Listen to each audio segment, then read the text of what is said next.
Now this video is very important and very interesting, and this video is important especially for those young people who are somehow experiencing love or who will potentially fall in love someday in their life, because this video is all about some of the major mistakes which young people make on their love related relationship. So here we go. The mistake number one which people usually make on their love relationship is the mistake of making and giving a lot of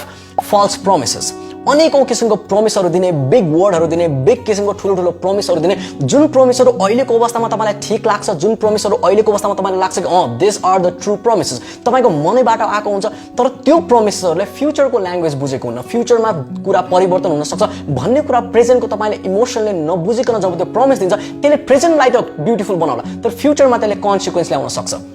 मान्छेहरुले किन promise दिन्छन् त? किनकि जब तपाई promise दिनुहुन्छ, relationship बलियो हुन्छ, त्यो व्यक्तिको ट्रस्ट पनि तपाईले जित्नुहुन्छ, फ्युचर सेक्युर हुने सम्भावना पनि बढी हुन सक्छ। तर तपाईले याद राख्नुपर्ने कुरा, लाइफ इज कन्स्टेन्टली चेन्जिङ, अनि परिवर्तन जब तपाईको सर्कमस्टेन्सहरु हुन्छ, त्यतिखेर त्यो प्रोमिसहरुले तपाईको परिवर्तन भएको अवस्थालाई अझै गाह्रो बनाउने त होइन। As for example, some of the major promises which young people make is promise number 1, no matter what, I'm going to get married with you. Promise number 2, I'm always going to love you in my life. Promise number 3, I'm always going to care about you and you are going to be the person जसलाई मैले सबभन्दा बढी care गर्नेवाला छु। तर भविष्यमा जब सर्कमस्टेन्सेस हुन्छ, जब अर्कोतिर तपाईको आँखा जान्छ, या त्यो व्यक्तिको अर्कोतिर मन जान थाल्छ, या तपाईको फ्यामिलीबाट एकदमै धेरै प्रेसर आउँछ, तब यो प्रोमिसेसहरु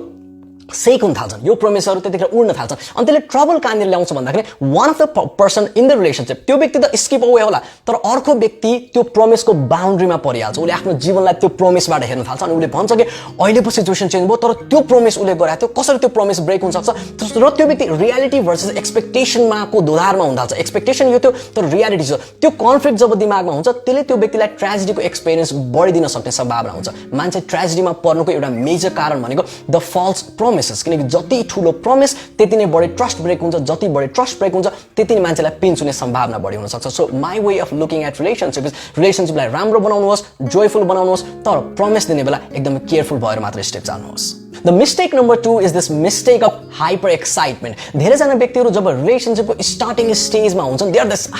have this hyper excitement towards that relationship, किनकि they are like, this is the best person I have met in my life, this is the best thing which is happening in my life। यो भन्दा अगाडि त साथीहरु थिए, family थिए, त्यो लभको experience भएको थिएन, तर जब यो व्यक्ति आयो, लभको एक्सपिरियन्स भयो, wow this is the best experience which is happening in my life, अनि त्यो एक्सपिरियन्सलाई उहाँहरु यस्तो तरिकाले होल्ड गर्न चाहन्छन्, I don't want to let this experience go out of my life। त्यो व्यक्तिलाई होल्ड गर्ने हैन कि त्यो एक्सपिरियन्सलाई, त्यो एक्साइटमेन्टलाई, त्यो butterflies in the belly, like त्यसलाई उहाँहरु होल्ड गर्न चाहन्छन्, तर फ्युचरमा things change,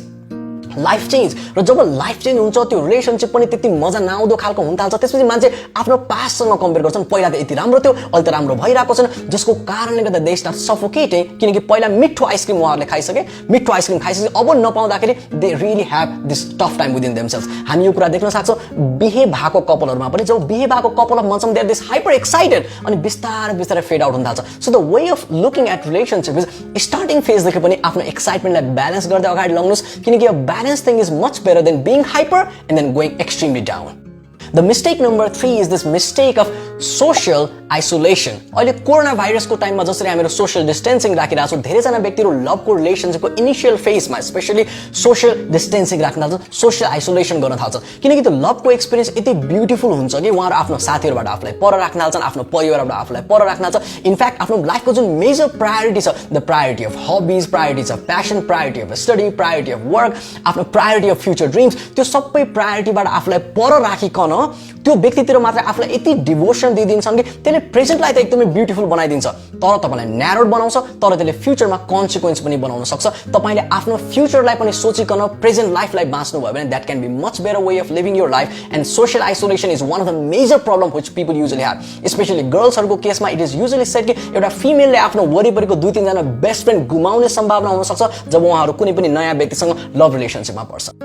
The mistake number 4 is the mistake of being controlled and controlling the other person. कतिपय व्यक्तिहरु लभ रिलेशनशिपमा पर्दाखेरि they are really being controlled. Control भन्नु पर्दा आफ्नो ओरिजिनालिटीलाई चेन्ज गर्न थाल्छन्, आफ्नो प्यासनबाट पर जाने, आफ्नो हबीबाट पर जाने, आफ्नो कामहरुबाट पर जाने, किनकि त्यो व्यक्ति चाहन्न म त्यस्तो खालको गरौँ, त्यो व्यक्ति कता रिसाउँछ म यस्तो खालको कार्य गरे भने। सो आफ्नो जुन ट्यालेन्ट छ, आफ्नो जुन ओरिजिनालिटी छ, त्योबाट पर गइकन आफूलाई कन्ट्रोल व्यक्तिहरु पार्न थाल्छ। कतिपय अवस्थामा चेन्ज इज गुड, सकारात्मक परिवर्तन इज एब्सोल्युटली वन्डरफुल, तर जब तपाई नेगेटिभ चेन्जेसहरु आफूमा ल्याउनुहुन्छ, that can be a disaster thing for you. अनि अर्को यस्तो खालका व्यक्ति हुनुहुन्छ who really control the other person. फेसबुकको पासवर्डले इन्स्टाग्रामको पासवर्डले त कोलाई भेट्छस् त्यो पुरै मलाई डिटेल दे अनि कन्ट्रोल गर्दा गर्दा बिस्तारै बिस्तारै त्यो रिलेसनशिप हरासमेन्टमा टर्चरमा अब्युजमेन्टमा पनि पुग्न सक्छ सो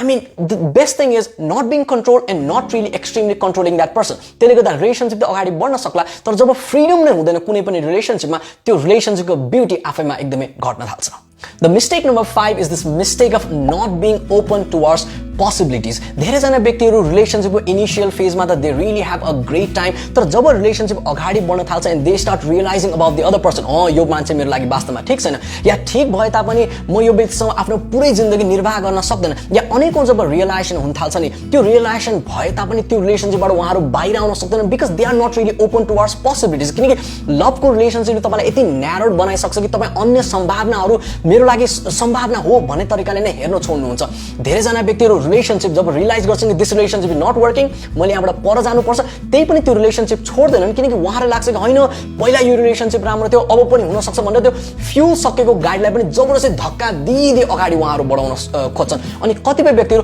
होइन यो व्यक्तिलाई मैले छोडे भने म त आफ्नो लाइफ ब्यालेन्स गरौँला तर यो व्यक्ति आफूलाई कसरी ब्यालेन्स गर्छ भनेर त्यो केयर छ अझै त्यो अट्याचमेन्ट छ अझै तर लभको फिलिङ छैन यो व्यक्तिसँग मैले जीवन बाँच्न सक्छु भन्ने धारणा छैन त्यो कारणले गर्दा केयरको कारणले गर्दा पनि छोड्न सक्दैनन्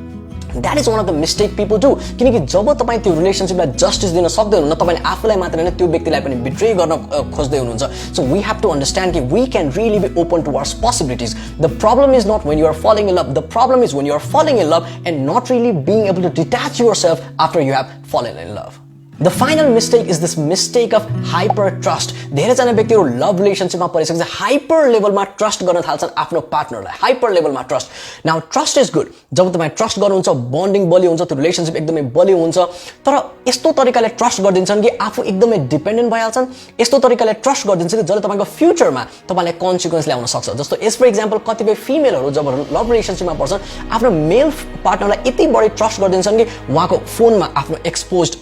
एकदमै फिजिकली एक्सपोज्ड पिक्चर उहाँको फोनमा आफ्नो एकदमै फिजिकली एक्सपोज्ड खालको भिडियोजहरू अनि फ्युचरमा जब रिलेसनशिप ब्रेकअप हुन्छ तब it can really give you lot of negative consequences किनकि हामीले याद गर्नुपर्ने कुरा when you are trusting somebody Remember this, जब तपाईं त्यो व्यक्तिसँग रिलेसनशिपमा हुनुहुन्छ you may feel like that person is the best friend of your life and everything is like so wonderful, this is the best thing which is happening in my life. तर remember this, जब तपाईको breakup हुन्छ specially worst खालको breakup हुन्छ जुन हुने सम्भावना बढी छ most of the relationship when they have breakup it's not a good breakup. जब ब्रेकअप हुन्छ that best friend of your life it turns out to be the biggest enemy of your life. Very difficult to digest right now, but future ma it turns out to be true. र जब your best friend जसको अगाडि तपाईले सबै कुरा भन्नु भएको छ turns out to be your biggest enemy, that can create a lot of consequences किनकि धेरै जना फिमेलहरुलाई पछि ब्ल्याकमेल पाउने यो फोटो एक्सपोज गरिदिन्छु भिडियो एक्सपोज गरिदिन्छु भन्ने किसिमको ब्ल्याकमेल पाउने सम्भावना हामीले वरिपरि देखेका छौं. So if we can take care of these few things, यो मिस्टेक्सहरु हामीले अभोइड गर्न सक्यो भने हामीहरु आफ्नो प्रेजेन्टलाई मात्र हैन हामीहरुको फ्युचरलाई पनि राम्रो बनाउन सक्छौं. बट आई ट्रुली अन्डरस्ट्यान्ड कि यो कुरा तपाईले जति सुने पनि यसलाई इम्प्लिमेन्ट नगर्ने सम्भावना पनि छ. किनकि जब तपाई लभको एक्सपीरियन्समा हुनुहुन्छ यु आर बिकमिङ भेडा. तर तपाईले याद राख्नुपर्ने कुरा भेडा भनेको यस्तो जनावर हो जुन अगाडि कुनै भेडाले पहाडबाट हाम फाल्यो भने पछाडीको जनावर पनि हाम फाल्दिन्छ because you are not really open and you are simply devoted towards that direction. Now you may think that is a language of love, but yes, that may be one of the languages of love, but languages of love is never being stupid or being fooled. Language of love is always experiencing freedom, and language of love is always improving the game of your life. I'll see you again. All the very best. Do not make these mistakes, or at least try to reduce it.